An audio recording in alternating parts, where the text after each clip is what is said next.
they want later. Right. So there are different different ways that you can do to do the IELTS reading test. But is there some specific techniques that you can apply in order to do better in the IELTS reading test? Sure. I think it does all start off with skimming and scanning, and that is very, very important. So with skimming, I like the S technique, you know. Start off in the top left-hand corner, and you kind of make an S, a long S like a snake, and keep going. So rather than starting in the middle and reading down, which is what a lot of people do, the S technique, it seems to help your brain absorb a little bit more information. Oh, okay. I think it works quite well. S for snake. That's the S for a snake. S for a snake.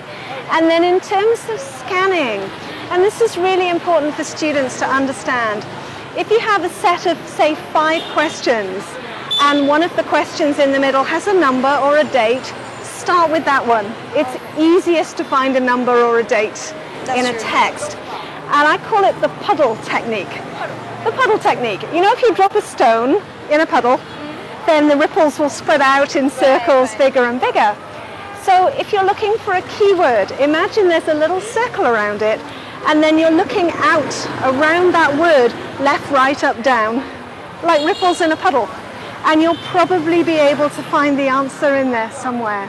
So, the S technique and the puddle technique. Right, the S technique and the puddle technique. Very novel. I mean, I haven't heard it before, but definitely after talking to you, I will find more about it and probably just try applying those techniques. Give it a try. So we've been talking about the techniques in the test room, which is nerve-wracking, you know, in the test room you're gonna be very, very stressful.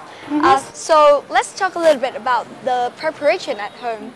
You know, IELTS learners have always wondering about how should they practice for the IELTS reading test. Should they focus on, you know, doing the practice test in the IELTS Cambridge books, or should they read in other sources? Like, what is your advice? Well, it's a good question. I always tell students to remember you don't get better at marathons by only running marathons. You know, you have to work on all your different types of techniques to do it.